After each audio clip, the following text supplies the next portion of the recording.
کبھی نہ کبھی کہیں نہ کہیں ہر انسان کے دل میں یہ خیال آتا ہے کہ میں نے کبھی کسی کے ساتھ برا نہیں کیا، پھر بھی میرے ساتھ برا کیوں ہوا؟ میں نے کبھی کسی کا دل نہیں دکھایا، پھر بھی میرے ساتھ برا کیوں ہوا؟ اور اسی ویڈیو میں آج میں آپ کو بتاؤں گی کہ ایسا کیوں ہوتا ہے، اور 3 ایسی باتیں بھی بتاؤں گی جن کو جاننے کے بعد آپ کا دل مطمئن ہو جائے گا انشاءاللہ۔ کسی انسان پر مشکلات یا تکلیفیں آئیں تو اس کی وجہ یہ بھی ہو سکتی ہے اس کے اللہ تعالیٰ درجے بلند کرنا چاہتا ہو۔ ایک حدیث میں آتا ہے، نبی پاک صلی اللہ علیہ وآلہ وسلم سے پوچھا گیا، سب سے زیادہ آزمائش کس کو ہوتی ہے؟ آپ صلی اللہ علیہ وآلہ وسلم نے فرمایا، نبیوں کو، پھر جو ان کے سب سے قریب ہیں، پھر جو ان کے بھی قریب ہیں۔ کسی انسان پر مشکلات کی دوسری وجہ یہ بھی ہو سکتی ہے کہ اللہ تعالیٰ اس انسان کے گناہ معاف کرنا چاہتا ہے۔ ایک حدیث میں آتا ہے، مومن کو جو بھی تکلیف، غم، پھر دکھ، تکلیف پہنچتی ہے، یہاں تک کہ کانٹا بھی چبھتا ہے، تو اللہ اس کے بدلے اس کے گناہ مٹا دیتا ہے۔ یہ انسان پہ تکلیف یا مشکلات آنے کی تیسری وجہ، اللہ اس انسان کو اپنے قریب کرنا چاہتا ہے۔ قرآن پاک میں آتا ہے، اور ہم ضرور تمہیں آزمائیں گے، تھوڑے سے خوف، بھوک اور مال کی کمی سے۔ جب سب چھوڑ دیتے ہیں تب بندہ صرف اللہ کو پکارتا ہے۔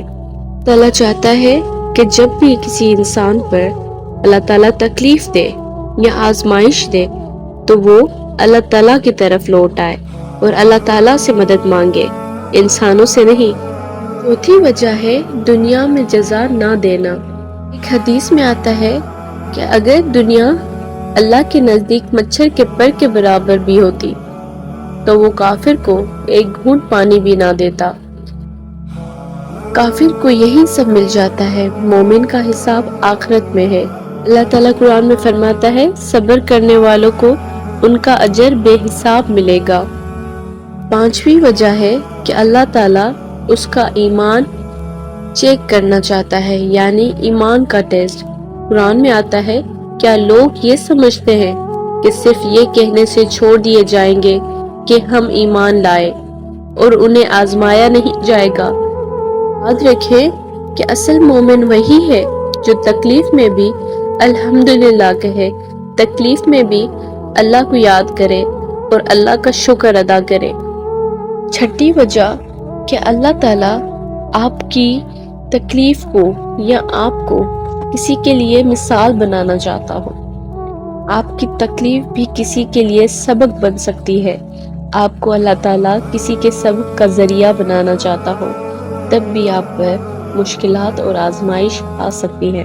ساتویں وجہ، اللہ آپ کے لیے بہتر بچانا چاہتا ہے، اس لیے ابھی آپ پر آزمائشیں ہیں یا کچھ وقت کے لیے آپ پر تکلیفیں ہیں۔ جب اللہ کسی بندے سے بھلائی کا ارادہ کرتا ہے تو اسے دنیا میں ہی سزا دے دیتا ہے، اور جب برائی کا ارادہ کرتا ہے تو اسے گناہ پر چھوڑ دیتا ہے کہ اس کی آخرت خراب ہو۔ یاد رکھیں، جو یہاں بچ گیا گناہ کر کر، برا کر کر، وہ اصل میں اللہ کی محبت سے، اللہ کی رحمت سے محروم ہے۔ ان باتیں جو آپ کے دل کو مطمئن کر دیں گی اور آپ کو بہت ہی سکون دیں گی۔ پہلی، حساب برابر ہوگا۔ قرآن پاک میں آتا ہے، اور ہم قیامت کے دن انصاف کی ترازو قائم کریں گے۔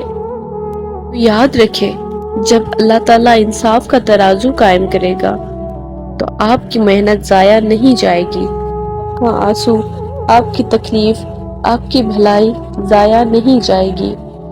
دوسرا، جنت تکلیف سے ڈھکی ہے۔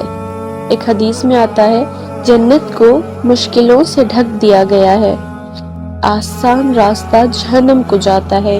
یاد رکھیں کہ نیک اور بہترین راستہ جو اللہ کی طرف جاتا ہے بے شک تھوڑا مشکل ہو سکتا ہے، لیکن آپ کے لیے وہ جنت کا راستہ کھول سکتا ہے۔ تیسری بات اور آخری بات جو ہر سننے والے اور جاننے والے کو سکون دے گی، اللہ تعالیٰ ظالم نہیں ہے۔ قرآن پاک میں آتا ہے بے شک اللہ لوگوں پر ذرا بھی ظلم نہیں کرتا۔ سب سے پہلے یہ بات سمجھ لیں، یہ دنیا جنت نہیں ہے، یہ امتحان حال ہے۔ یہاں ہم صرف کچھ وقت کے لیے ہیں اور پھر ہمیں اللہ کی طرف لوٹ کر جانا ہے۔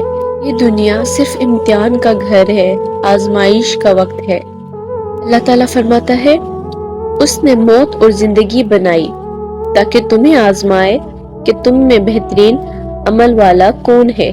یوں ختم ہونے سے پہلے ایک بات ہمیشہ یاد رکھیں، جب بھی برا وقت ہو یا تکلیف آئے تو دو چیزوں سے کام لیں، ایک صبر کریں اور دوسرا اللہ تعالیٰ کا شکر ادا کریں۔ بے شک اللہ صبر کرنے والوں کے ساتھ ہے۔ اگر آپ کو ویڈیو اچھی لگی ہو تو لائک، شیئر اور سبسکرائب ضرور کریں۔ آئیں سب مل کر دعا کرتے ہیں۔ اللہ، جو لوگ ہمیں کمنٹ کرتے ہیں کہ ان کو اولاد نہیں ہے، یا اللہ ان کو اولاد عطا کر دے۔ یا اللہ جو لوگ بیمار ہیں ان کو شفا عطا کر دے۔